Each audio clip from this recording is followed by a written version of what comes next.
Hello बच्चों, आज से हम लोग 9 का केमिस्ट्री देखेंगे और इसमें जितने चैप्टर हैं सारे वीडियो इस यूट्यूब के माध्यम से अपलोड किया जाएगा। तो आज का चैप्टर है हमारे परिवेश के पदार्थ, यानी मैटर इन आवर सराउंडिंग, यानी हमारे परिवेश में कितने कौन कौन से पदार्थ पाए जाते हैं, उसकी अवस्था क्या क्या होती है ना, ये सब जानने की कोशिश करेंगे। तो चलिए हम लोग देखते हैं हमारे ब्रह्मांड में। ब्रह्मांड का मतलब हो गया ये पूरा संसार। ये पूरे संसार में बहुत सारे वस्तु पाई जाती है। कोई वस्तु ठोस के रूप मजबूत के रूप में है, कोई पदार्थ गला हुआ रूप में है, कोई अनेक अनेक रूपों में है, गैस के रूप में है जिसको हम देख भी नहीं सकते हैं। तो हम लोग इस संसार में असंख्य, असंख्य का मतलब है जिसकी कोई गिनती नहीं। असंख्य का मतलब हो गया कोई जिसकी कोई गिनती ही नहीं। जिसकी कोई गिनती ना हो यानी वैसी वस्तु जो असंख्य हो, यानी कोई गिनती ना हो, वो जिनका हम अनुभव हम ज्ञानेंद्रियों के द्वारा करते हैं, तो क्या बोलते हैं, वो चीज हमारा अनुभव ज्ञानेंद्रियों के द्वारा होता है। ज्ञानेंद्रियां जो होता है उसे कहते किसे हैं, ज्ञानेंद्रियां। तो ज्ञानेंद्रियां का मतलब है वैसी वस्तु जिससे हम अनुभव कर सकते हैं, ना तो छू सकते हैं ना पकड़ सकते हैं उसको। ये क्या कर सकते हैं, अनुभव कर सकते हैं। अनुभव जैसे मान लीजिए हम कोई गर्म पदार्थ खा रहे हैं तो हमारा जीभ बतला रहा है कि नहीं गर्म है ठंडा है कोई, है ना, उस तरह से। तो हमारा ज्ञानेंद्रिय जो होता है वो 5 होते हैं। ज्ञानेंद्रिय कितने होते हैं बेटा, 5। एक हो गया हमारा पहला जीभ, नाक, कान, आंख और त्वचा। ये आपका हो गया कैप्सूल, जो साइंस का सबसे बड़ा चीज है। तब पूछेगा कि ज्ञानेंद्रियां कितनी होती है, तो ज्ञानेंद्रिया आपका 5 होता है। कौन कौन, एक जीभ होता है जिससे हमें स्वाद का पता चलता है लेकिन हमको दिखता नहीं है। नाक, नाक से हम लोग कोई चीज सूंघते हैं। कान, कान से आवाज सुनते हैं। आंख से देखते हैं। और त्वचा से क्या है, महसूस करते हैं कि वो ठंडा है कि गर्म है, कैसा है। तो हमारा ज्ञानेंद्रिया जो है 5 होती है। तो ब्रह्मांड के सभी वस्तुएं द्रव है, यानी द्रव मतलब जिसको हम लोग पदार्थ भी बोलते हैं, द्रव। ये एक होता है द्रव, एक होता है द्रव्य। ये द्रव है जिसको हम लोग पदार्थ भी कहते हैं। क्या कहते हैं उसको, पदार्थ। तो जिन्हें 2 रूपों में बांटा गया है, यानी ब्रह्मांड की वस्तु जो है वो 2 रूप में बांटे गया है। नंबर 1 दृश्य वस्तु, जो दृश्य वस्तु का मतलब जो नग्न आंखों से देखी जा सकती है उसको हम लोग क्या बोलते हैं, दृश्य वस्तु। और अदृश्य वस्तु उसको बोलते हैं जिसको हम नग्न आंखों से देख नहीं सकते हैं, है ना, जिसे जिन्हें हम अपनी नग्न आंखों, जिन्हें अपनी आंखों के से देख सकते हैं, जिन्हें हम अपनी आंखों से देख नहीं सकते, केवल महसूस कर सकते हैं, उसे हम लोग क्या बोलेंगे, अदृश्य वस्तु। जैसे कि हम लोग अपनी आंख से क्या देख सकते हैं, पेड़ पौधे, पत्थर, ईंट, है ना, जल, मकान, ये सब सारी जो वस्तु है, ये सब वस्तु को हम देख सकते हैं अपनी आंखों से, उसको छू सकते हैं, पकड़ सकते हैं। तो ये सब सारे वस्तु क्या कहलाएगा, दृश्य वस्तु कहलाएगा। बात समझ में आया। तो ज्ञानेंद्रिया हमारा कितना हो गया, पूछेगा सवाल, तो 5। 5 में कौन कौन, जीभ, नाक, कान, आंख, त्वचा, ये हमारा हो गया ज्ञानेंद्रिय। और ज्ञानेंद्रिय से हम लोग क्या कर सकते हैं, कोई वस्तु को अनुभव कर सकते हैं। अदृश्य वस्तु जो है वो ज्ञानेंद्रियों के द्वारा पता चलता है, जिन्हें हम अपनी आंखों से देख नहीं सकते हैं, केवल अनुभव कर सकते हैं। जैसे हवा, सुगंध, ठंडक, गर्म। जैसे कोई वस्तु गर्म लग रहा है तो हम छू के देखेंगे तो गर्म है, हाँ भाई हाँ, तो अनुभव हो जाता, नहीं नहीं भाई गर्म है। कोई बर्फ को हम लोग छूते हैं तो देखते ठंडा लगता है, तो हम लोग क्या कहते हैं कि नहीं ये भाई ठंडा वस्तु है। तो सुगंध, जैसे इत्र वगैरह लगा है तो महकना स्टार्ट होता है, तो उससे दिखता तो नहीं है लेकिन हमको सुगंध से पता चलता है, नहीं ऐसा सेंट महक रहा है, या अच्छा लग रहा है, या गंध हो रहा है, या तो उसका दुर्गंधित हो रहा है। तो ये सब वस्तु जो है पता चलता है। तो कहने की अर्थ ये हुआ कि हमारा वस्तु जो है 2 रूपों में बांटा हुआ है, एक दृश्य रूपों में, एक अदृश्य रूपों में। बात यहाँ तक समझ में आया, इसको नोट कीजिए। तो चलिए हम लोग वहां तक देखे थे। अब अगला बिंदु देखते हैं, द्रव या पदार्थ। द्रव या पदार्थ कहते किसे हैं, तो हमने बताया कि दुनिया का जितना भी वस्तु है, चाहे वो ईंट हो, पत्थर हो, बालू हो, है ना, खाने वाला पदार्थ, चावल, गेहूं, आटा, ये सब सारी वस्तुएं जो है हमारा द्रव कहलाता है, या उसे हम पदार्थ के नाम से जानते हैं। जी इंग्लिश में हम उसको मैटर बोलते हैं। मैटर का मतलब हो गया द्रव या पदार्थ, है ना, अंग्रेजी शब्द हुआ मैटर। अब एक थ्योरी उसका दिया जाता है, जैसे द्रव ब्रह्मांड का वह अवयव, अवयव का मतलब है वस्तु, जिसको हम लोग कहते हैं अवयव। तो वह अवयव है जिसमें द्रव्यमान हो, यानी वह वस्तु जिसमें क्या होना चाहिए, द्रव्यमान, यानी कोई भी वस्तु उठाएंगे तो उसमें कुछ ना कुछ अपना उसका द्रव्यमान होगा, कुछ ना कुछ अपना स्थान को घेरेगा। और जिसमें आयतन हो, आयतन का मतलब हो उसका आकार, यानी कोई भी देखते हैं 5 किलो का पोट्री हो गया तो उतना चौड़ा है। फिर मान लीजिए कोई अगर 10 ईंट ले लिए तो ईंट अपना आकार लेगा। जल अगर लिए तो जल भी कोई ना कोई वस्तु में रखेंगे तो वो भी वस्तु के आकार के रूप में रहेगा।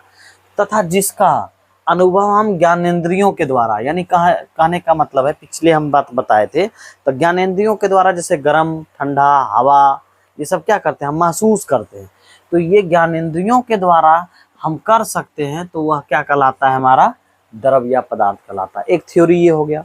दूसरा थ्योरी क्या कहता है इसका, यानी अगर एग्जाम में पूछा जाए कि द्रव या पदार्थ किसे कहते हैं, तो आप ये थ्योरी भी लिख सकते हैं कि द्रव ब्रह्मांड का वह अवयव है जिसमें द्रव्यमान और आयतन होता है तथा जिसका अनुभव हम अपनी ज्ञानेंद्रियों द्वारा कर सकते हैं, ये भी लिख सकते हैं। दूसरा बिंदु आइए, वैसा वस्तु जो कुछ स्थान घेरे, यानी अगर हम यहाँ पे ईंट रखते हैं, मान लीजिए एक ईंट का सिंबल लेते हैं, तो ईंट ये जो है आपका ईंट बना दिए, तो ये ईंट अपना एक स्थान लिया कि नहीं लिया, ये कहीं ना कहीं रखेंगे तो कहीं ना कहीं अपना स्थान लेगा।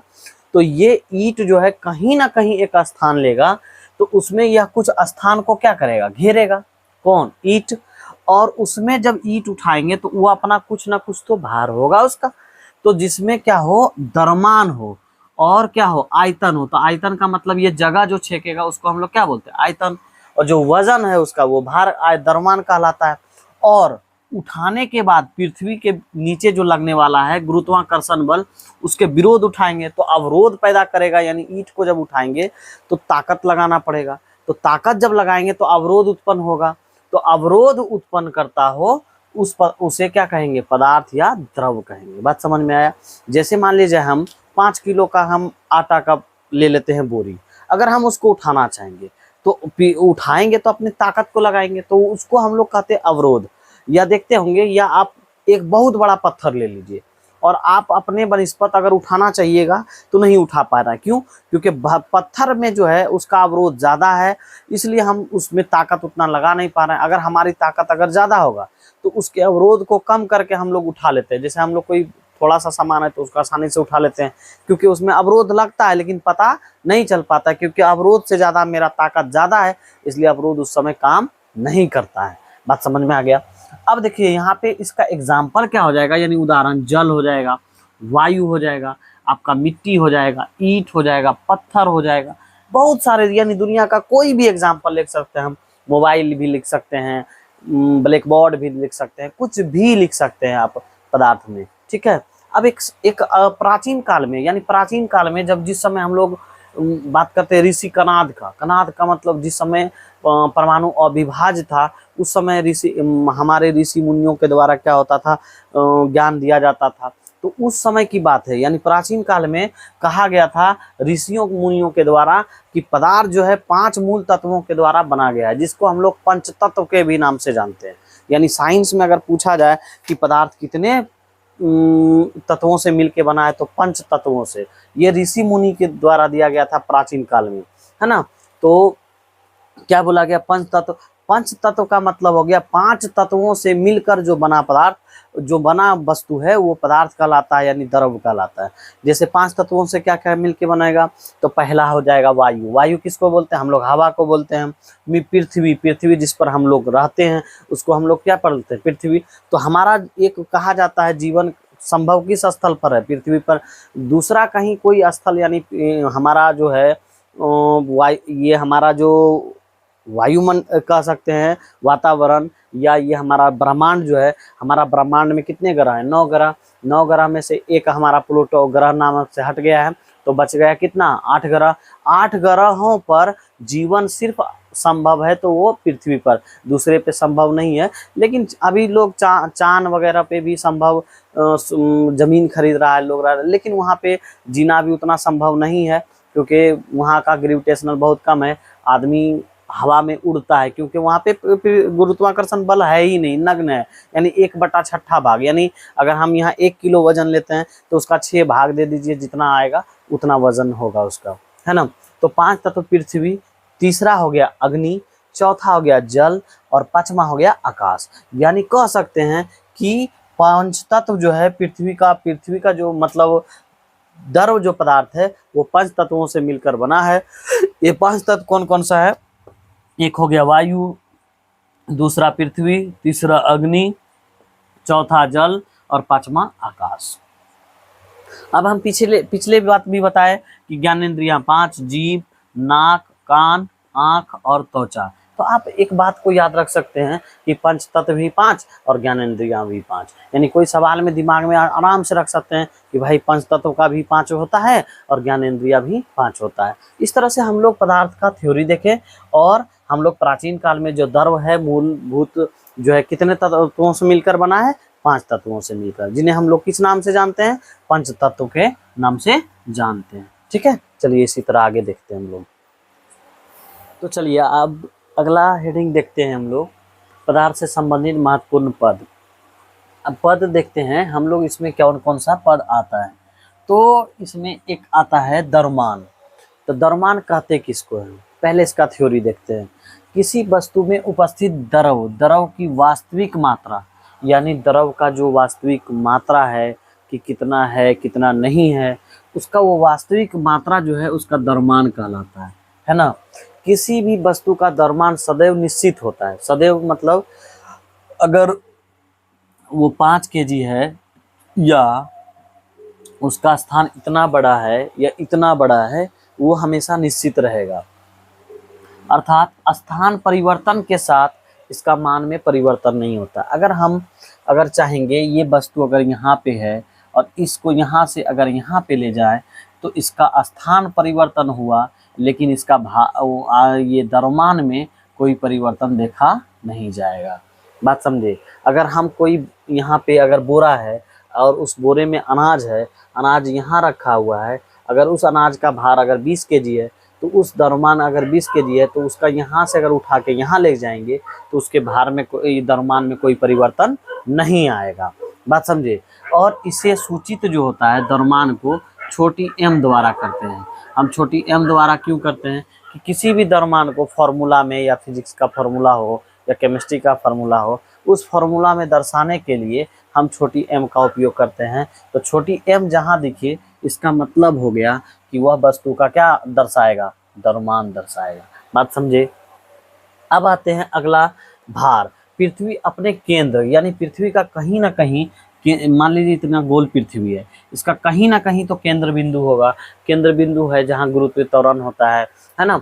पृथ्वी का अपने केंद्र की ओर वस्तुओं को जिस बल द्वारा आकर्षित करती है उसे भार कहते हैं। भार यानी स्थान परिवर्तन के साथ इनका मान परिवर्तन हो जाता है। जैसे मान लीजिए आप देखिएगा पानी में अगर कोई वस्तु को उठाइएगा तो बहुत हल्का महसूस होता है, यानी भार में परिवर्तन होता है। लेकिन पानी से जैसे उसको बाहर निकालिए तो उसका वास्तविक भार पता चल जाएगा। या इसका मतलब और हो गया, जैसे कोई वस्तु को हम सुने होंगे कि अगर कोई वस्तु अगर यहाँ पे आदमी सीधा है तो चांद पे जाने के बाद उल्टा हो जाता है, क्योंकि शरीर का ऊपर, कमर के ऊपरी भाग जो होता है भारी होता है और निचली भाग हल्का होता है। तो निचले भाग ऊपर चला जाता है और ऊपर वाला भाग नीचे चला जाता है, क्योंकि वहाँ पे द्रव्यमान का भार का 1/6 भाग होता है। यानी अगर हम कोई वस्तु 6 kg का लेकर यहाँ से जाएंगे और वो चांद पर पहुँचेंगे तो 6/6 से भाग दे दीजिए तो कितना kg हो जाएगा? 1 kg। तो चंद्रमा पर इसका कोई भी चीज का भार, यानी ये 6 kg अगर पृथ्वी पर है तो ये चंद्रमा पे हो जाएगा कितना kg? 1 kg हो जाएगा। बात समझे कि नहीं? तो 1/6 भाग होता है वहाँ पे उसका द्रव्यमान। तो उसके स्थान परिवर्तन होने के बाद इसके भार में परिवर्तन हो जाता है, और इसे W के द्वारा हम लोग क्या करते हैं? सूचित किया जाता है। किसको? भार को। तो एक चीज और आता है इस बिंदु में, तीसरा बिंदु, द्रव्यमान और भार में संबंध, यानी एक दूसरे से क्या संबंध रखता है। जैसे मान लीजिए हम लोग एक कलम लेते हैं, ठीक है, तो कलम हमारे बीच क्या संबंध रखता है? कलम हमारे बीच संबंध रखता है क्या? लिखावट से। कॉपी पे लिख सकते हैं। अगर हम कलम का संबंध कर देंगे दीवार से, नहीं हो सकता, क्योंकि दीवार पे लिखता नहीं है। कलम का संबंध ओरिजिनल रहेगा वो कॉपी से, क्योंकि वो कॉपी से एक दूसरे पे लिखावट पे उगेगा, है ना। तो उसी तरह द्रव्यमान और भार में क्या संबंध है, उसके बीच क्या संबंध स्थापित हो सकता है, कौन सा फार्मूला तैयार हो सकता है ना, ऐसा संबंध की बात करेंगे। तो द्रव का द्रव्यमान किसे सूचित करते हैं, थोड़ा देर पहले बताया, m द्वारा, भार किसके द्वारा, W द्वारा। तो एक फॉर्मूला तैयार होता है W बराबर mg, यानी भार बराबर द्रव्यमान गुना गुरुत्वीय त्वरण। गुरुत्वीय त्वरण जिसको हम लोग छोटी जी से मान करते हैं, इसका जो होता है 9.8 इसका वैल्यू होता है, मीटर पर सेकेंड स्क्वायर होता है, ठीक है, सॉरी केजी में मापा जाता है। तो ये गुरुत्वीय त्वरण 9.8 गुरुत्व जनित त्वरण है, ठीक है। स्थान परिवर्तन के साथ जी और डब्ल्यू का मान परिवर्तन होता है। जैसे हम लोग चांद पे जाएंगे, गुरुत्वाकर्षण बल का जो मान है बहुत नगण्य हो जाएगा पृथ्वी के बनिस्पत, यानी पृथ्वी पर जो गुरुत्वाकर्षण अगर हम बोले थे कि अगर 6 केजी है तो वही चंद्रमा पे जाके कितना हो जाएगा 1 केजी। तो इसका गुरुत्वाकर्षण का मतलब है जो केजी हमको 6 केजी वजन उठाने में भार यहाँ ताकत लग रहा था, उसका वहाँ 1 केजी हमको ताकत लगेगा उठाने में, है ना। तो स्थान परिवर्तन के साथ जी का मान और डब्ल्यू का मान में परिवर्तन होता है। तो हमने देखा क्या कि द्रव्यमान और भार में ये संबंध है, क्या संबंध है, W बराबर mg, यानी W बराबर mg का मतलब हो गया कि भार बराबर m गुना गुरुत्वीय त्वरण, यानी द्रव्यमान गुना गुरुत्वीय त्वरण, यानी गुरुत्वीय त्वरण जो है क्या होगा, स्थान जब परिवर्तन हो जाएगा यानी जगह को परिवर्तन करेंगे तो g और W का मान बदल जाएगा बच्चों, है ना। अब देखते हैं आगे आयतन में। आयतन क्या है, वॉल्यूम। किसी वस्तु के द्वारा, यानी हम मान लिया जाए एक ईंट ले लिए, ठीक है, तो ईंट ये वस्तु हमारा है और इस वस्तु को यहाँ पे रख दिए तो थोड़ा सा भी कहीं ना कहीं तो स्थान घेरेगा। अगर मान ले जाए हम थोड़ा सा एक पत्थर का टुकड़ा ले लेते हैं, ठीक है बेटा, तो अगर पत्थर का ये मान लीजिए टुकड़ा है तो ये टुकड़ा को कहीं पे रखेंगे तो ये कहीं ना कहीं थोड़ा सा भी अपना स्थान को घेरेगा। तो किसी वस्तु के द्वारा घेरा गया स्थान यानी ऑक्युपाइड किया गया स्थान, उस वस्तु का क्या कहलाता है, आयतन कहलाता है ना। यानी कोई भी वस्तु अगर हम घेर देंगे तो उसका ये क्या कहलाएगा, आयतन कहलाएगा। और आयतन को हम सूचित कैसे करेंगे बेटा, भी से, यानी इसका पहला लेटर क्या है, वॉल्यूम, तो वॉल्यूम का पहला लेटर भी है, इसलिए इसको संकेत हम लोग कैसे करते हैं, दिमाग में ये रखना है कि अधिकांश जो संकेतिक होता है वो किसी भी लेटर का पहला वर्ड होता है ना। अधिकांशतः 99% कह सकते हैं किसी भी चीज का संकेतिक अगर हम देखना चाहेंगे तो वो बड़ी लेटर को संकेतिक के रूप में लिखा जाता है, साइंस के रूप में, है ना। तो चलिए वॉल्यूम को हम लोग समझे, यानी कोई भी वस्तु को अगर रखेंगे तो थोड़ा सा भी कहीं ना कहीं तो अपना स्थान घेरेगा, वह स्थान क्या कहलाएगा, उसका आयतन कहलाएगा। कोई दिक्कत, ये बात अच्छी से समझ में आ गया। अब आते हैं अवरोध। हमने क्या कहा, एक रेसिस्टेंस, यानी कभी कभी देखते होंगे घर में पंखा लगा होगा, है ना, पंखा लगा होता है। अब पंखा को एक रेगुलेटर से कनेक्ट किया रहता है। उस रेगुलेटर में क्या देखते हैं हम लोग को, अगर मन होता है कि बहुत स्पीड चलाना है तो बहुत स्पीड पे उसको 4 पॉइंट 5 पॉइंट पे ला देते हैं। तो 4 पॉइंट 5 पॉइंट पे लाने का क्या मकसद हुआ, उस रेगुलेटर का काम क्या है कि यानी धारा को रोकने का और धारा को छोड़ने का। यानी अगर कह दिए 1 पे ला दिए तो वो पंखा बहुत स्लो चलता है, यानी धारा को रोक के रखता है, और अगर हम 5 पे ला दिए तो उसको धारा को पूरी तरह से खोल देता है ना।